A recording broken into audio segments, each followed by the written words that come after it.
Spitsbergen raramente tem verões quentes, mas o ano de 1930 foi uma exceção. Naquele mês de agosto, 2 homens de um navio que transportava uma missão científica norueguesa desembarcaram na árida e pequena Ilha Branca, em busca de água potável. Dali, podiam ver compridas faixas de terra no meio da neve que se derretia, quando, de repente, algo chamou a atenção deles. Um reflexo luminoso cintilava. Chegando perto, viram que se tratava de uma tampa de panela de alumínio. Os dois se entreolharam confusos. Como poderia uma tampa de alumínio naquele meio do nada? Como esse objeto peculiar pode ter ido parar naquele lugar desabitado, normalmente coberto de gelo? Enquanto ainda comentavam o achado, perceberam nas proximidades um objeto escuro. Era um bote. Começou a revelar-se então um mistério que há muito tempo intrigava o mundo. Por fim, as pistas os levaram até os restos mortais de 3 corajosos pioneiros dos ares, que haviam desaparecido muitos anos antes. Com anotações e fotos que foram encontradas ali, foi possível reconstituir de maneira detalhada como foi essa trágica aventura. Meu nome é Vanessa Silva e a quem interessar, essa é a história que eu vou contar hoje. Quando uma tripulação, ao acaso, desvendou um mistério que já durava 33 anos e era envolto de muitas lendas urbanas.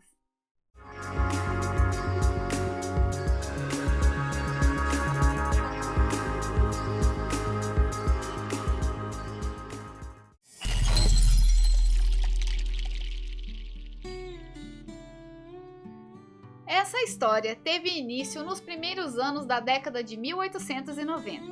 Naqueles tempos distantes, conquistar o Polo Norte era um sonho que desafiava a engenhosidade, a persistência e a coragem dos homens. Durante 3 séculos, exploradores tentaram penetrar nas vastidões árticas desconhecidas. De barco, de trenó, a pé, todos tinham falhado e muitos nem haviam voltado. Em 1894, um estrangeiro de Estocolmo, Suécia, Salomon August André, de 40 anos de idade, anunciou a sua intenção de voar até o Polo Norte num balão.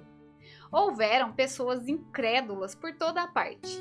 Ninguém levou a sério, mesmo porque o mais longo voo de balão tinha sido realizado entre Paris e Lifjell, na Noruega, uma distância de 1.270 quilômetros, e de Spitsbergen ao Polo Norte, ida e volta, havia uma distância de 2.400 quilômetros. André tinha plena consciência do perigo, mas por outro lado confiava cegamente em seu balão e no engenhoso sistema que havia aperfeiçoado para manobrá-lo, por meio de velas e cordas pendentes.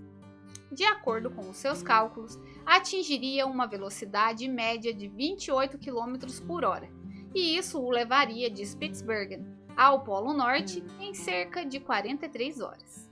Em 15 de fevereiro de 1895, André fez o pronunciamento sobre a aventura durante uma reunião da Sociedade Geográfica de Estocolmo.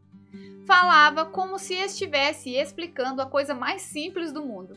Disse que o balão que ele iria precisar deveria ter a capacidade de 6.000 metros cúbicos, suficiente para transportar uma gôndola que carregasse 3 pessoas, provisões para 3 meses, instrumentos científicos para registros e ainda lastro, que são aqueles sacos de areia pendurados nos balões, servem para dar estabilidade.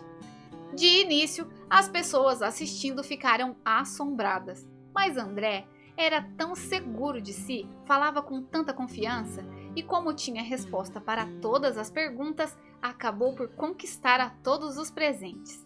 No fim das contas, como todos os geógrafos sabiam que nenhuma nova aventura nesse sentido era possível sem uma quantidade máxima de audácia, a reunião terminou com uma grande tempestade de aplausos para André Ele tinha agora toda a Suécia do seu lado apoiando a sua ideia.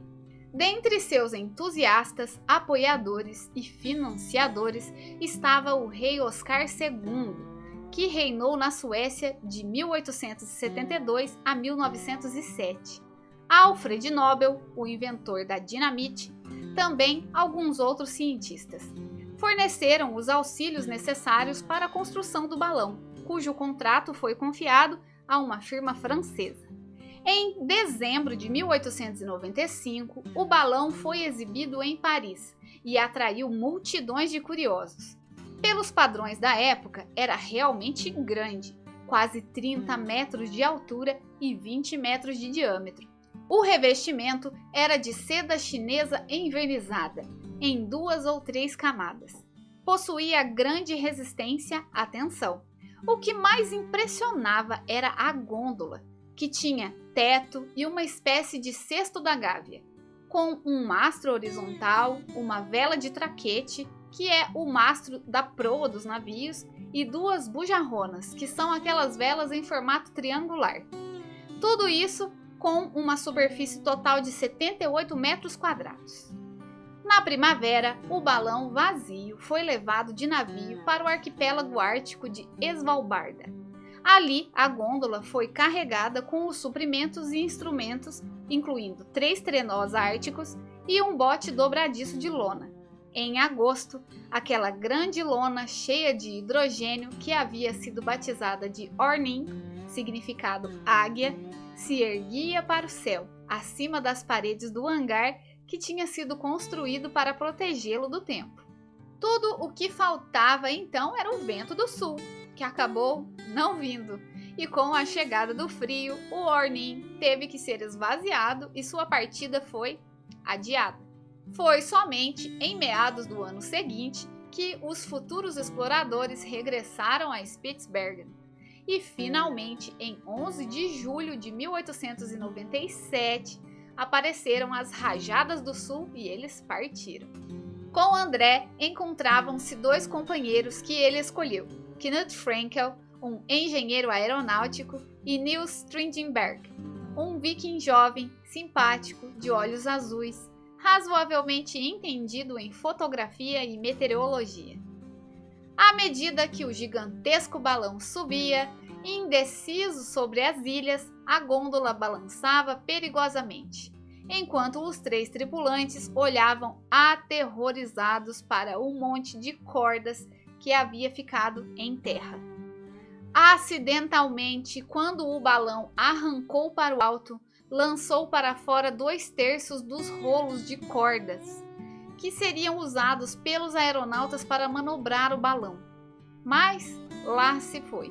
A enorme esfera prosseguiu o seu voo, e para quem olhava do chão foi diminuindo gradualmente de tamanho até que finalmente desapareceu no céu setentrional.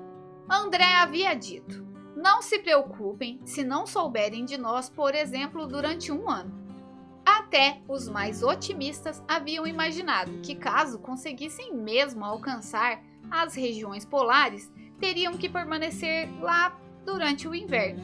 Ele levou consigo 32 pombos-correio para soltá-los a intervalos combinados, embora fosse pouco provável que os pombos resistissem ao clima ártico. Apenas um, solto 2 dias depois da partida, chegou a voltar, com a mensagem que dizia: "Tudo bem a bordo, fizemos uma boa velocidade." O inverno de 1897 fluiu sem nenhuma outra notícia. E quando, na primavera, os caçadores de baleias e focas, no retorno às suas bases, informaram que não tinham visto nenhum sinal do Ornin, começaram a ser organizadas expedições de salvamento, uma das quais dirigidas pelo explorador norte-americano Robert E. Peary. Nenhuma delas encontrou vestígios de André e seus companheiros. Em 14 de maio de 1899, ao largo da costa setentrional da Islândia, pescadores encontraram uma boia e continha uma curta mensagem, lançada do balão de André em 11 de julho de 1897, às 10h55 da noite. Em setembro de 1899, a boia principal, a que André deveria lançar do Polo Norte, foi encontrada numa praia da terra de Concourse, sem nenhuma mensagem. Passaram-se então anos. Muita coisa mudou e evoluiu. Peary atingiu o Polo Norte, Roald Amundsen o Polo Sul, e em 1926, 29 anos depois da partida de André, a sombra de um dirigível tripulado por Lincoln Ellsworth e Amundsen passava pelo Polo Norte, algumas horas depois que o comandante Richard E. Byrd e seu copiloto Floyd Bennett haviam passado por ali de avião. Foi então que, em agosto de 1930, a inesperada descoberta da panela de alumínio e o bote na Ilha Branca aconteceu. Quando os noruegueses examinaram o bote de lona, encontraram em seu interior vários objetos: utensílios de cozinha, latas de comida, instrumentos de navegação e sacos de lona. Em um dos sacos podia-se ler com dificuldade as palavras Expedição Polar de André, 1896. Outros objetos foram cuidadosamente removidos da neve derretida que cobria o bote. Mais latas de alimento, um anemômetro, que é um equipamento meteorológico usado para mensurar a velocidade e a direção do vento, um fogão a petróleo. Sob o gelo, em fusão, encontraram o corpo de um homem, exibindo, pelos rasgos das calças, os ossos das pernas descarnadas. O chefe da expedição, Gunnar Horn, disse espantado: "Olhem!" Eles voltaram-se então para um monograma bordado na parte interior da jaqueta. Era um A. Encontramos o corpo de André. Cerca de 20 metros mais à frente, encontraram outro corpo. Este estava coberto por uma pilha de pedras, à maneira do Ártico, com um S bordado nas roupas. Revelou-se que era o túmulo do jovem viking Niels Stringenberg. As notícias de que haviam desvendado o mistério que já durava 33 anos causaram uma sensação na Suécia, mas alguns jornais se manifestaram bastante céticos. Onde estaria o corpo de Frinkel? Perguntavam eles. E por que o Horn não teria realizado buscas mais cuidadosas? Em setembro, um grupo de jornalistas foi até a Ilha Branca investigar. Logo foi encontrado também o corpo de Frinkel. Os restos dos 3 aeronautas foram colocados a bordo da embarcação canhoneira sueca Svensson, a mesma que em 1897 os levou até as ilhas para a partida. Por toda a costa norueguesa, os hinos das igrejas soavam à sua passagem. Em 30 de novembro de 1930, cerca de 75 mil pessoas se encontravam na baía de Gothenburg, enquanto o barco de guerra atracava.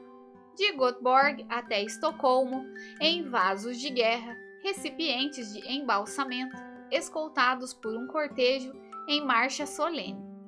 Lá, o rei da Suécia e toda a nação prestaram a sua homenagem aos 3 bravos que 33 anos antes tinham decidido conquistar os gelos impiedosos do Ártico. Agora, finalmente, o mundo iria conhecer a história completa da sua trágica aventura, pois, entre os achados na Ilha Branca, encontraram também um diário de bordo, com páginas grudadas umas nas outras mais legível. E o mais importante de tudo, uma máquina fotográfica, provavelmente de Strindberg, cujos negativos expostos não tinham sido danificados. O diário de bordo e as fotografias revelaram a mais estranha das tragédias polares. A má sorte acompanhou o voo desde o início. Utilizando as poucas cordas de manobra que haviam sobrado, André teve dificuldades para manter uma simples orientação em meio a ventos variáveis.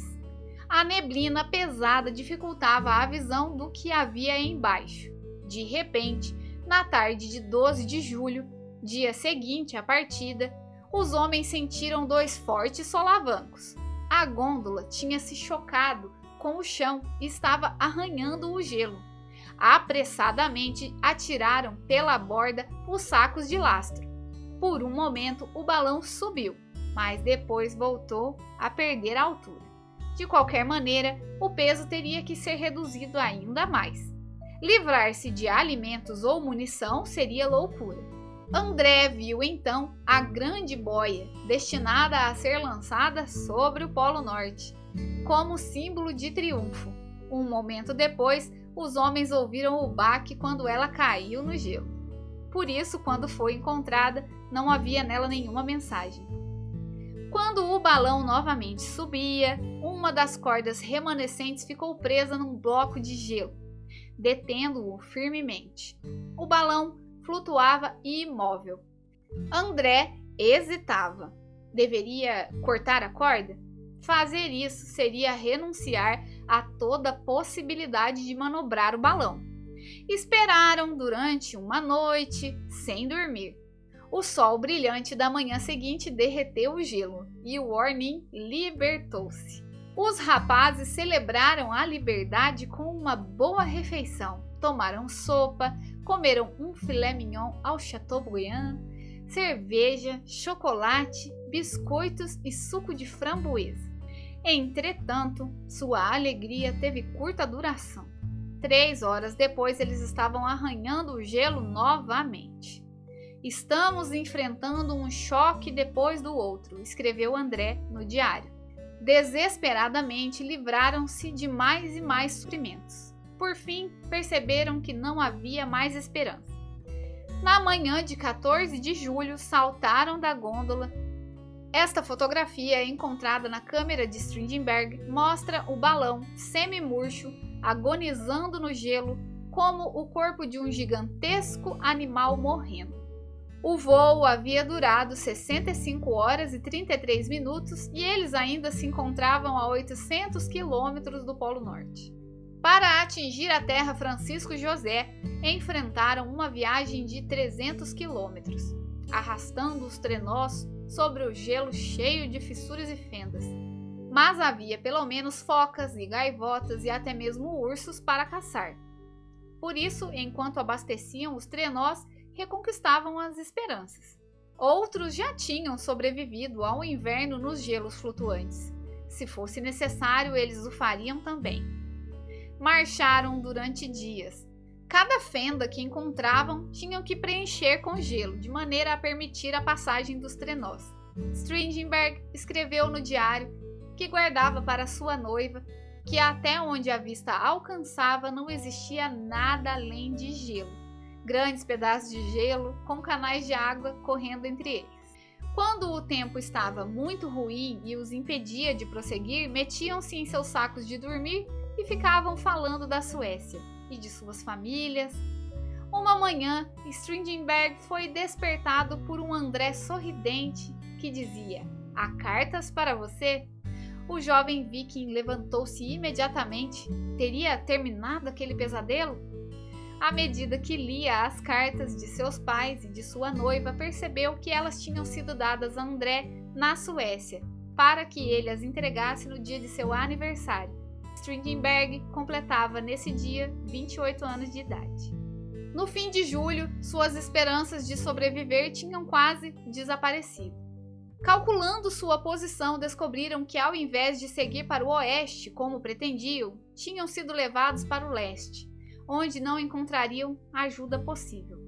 Os suprimentos estavam terminando. Eles tinham abandonado os alimentos para aliviar a carga. Em suas anotações de agora, eles descreviam com demasiada atenção sobre a comida do mesmo modo que haviam feito com assuntos científicos. Um dia, Stringenberg escreveu: "Café, 1 colher de chá para cada um, medidas com exatidão para 1 litro de água." Em agosto, caçaram um urso, e isso os reanimou. Então, em 18 de setembro, o silêncio do Ártico foi quebrado por seus gritos: "Terra à frente!" Parecia não haver dúvida de que era a Ilha Branca. A banquisa congelada em que estavam parecia estar encravada em gelo próximo da praia. Os 3, com fé que o banco de gelo se moveria natural e gradualmente em direção ao sul, isso é, em direção à praia da Ilha Branca, decidiram permanecer ali. E imediatamente Strindberg transformou-se num pedreiro da neve. Misturando água com neve, construiu as paredes de uma cabana compacta. Em 28 de setembro se instalaram ali e pela primeira vez desde a partida sentiram-se a salvo. E será que eles estavam mesmo a salvo? É isso que nós vamos ver agora. Mas antes de contar como foi o desfecho final dessa história, vamos para a nossa pausa. Preciso pedir a você que não é inscrito no canal que dê um clique aí no botão vermelho e se inscreva. Ative também o sininho para que assim fique por dentro de tudo que rola por aqui. Comente o que você achou dessa história, se você já a conhecia, e compartilhe também com alguém que você acha que vai gostar do meu trabalho. O canal está apenas no início da sua jornada e essa interação é muito importante para conseguirmos crescer na plataforma. Agora sim, sem mais enrolação, vamos desvendar o final do mistério. A esperança havia chegado com a proximidade da Ilha Branca, mas o destino não quis assim. Eles se encontravam repousando na cabana de gelo sobre um bloco de gelo flutuante. Tão imprevisível era a sua segurança ao estar ali. Logo, nas primeiras horas do dia 2 de outubro, enquanto os três ainda dormiam, veio um estrondoso rugido, tremendo e apavorante. Os despertou alarmados. As paredes se romperam e o teto rachou. O chão se levantou e havia água por todos os cantos. Desesperadamente saltaram de um bloco para o outro para salvar as suas coisas dispersas. Depois disso, tudo mais é dúvida e especulação. Obviamente, eles alcançaram a praia da Ilha Branca, onde foram encontrados. As últimas palavras legíveis no diário são fragmentadas. Escuridão. Cabana de neve. Transportando nossas coisas. Tarefa difícil. Os momentos finais estão envoltos em mistério, e quem poderia nos contar já não está mais aqui. Apenas uma coisa é certa: o jovem Strindberg deve ter sido o primeiro a morrer, pois os seus companheiros o enterraram e construíram uma sepultura. Quanto a André e Frankel, é de imaginar-se que o frio os matou durante o sono, suavemente.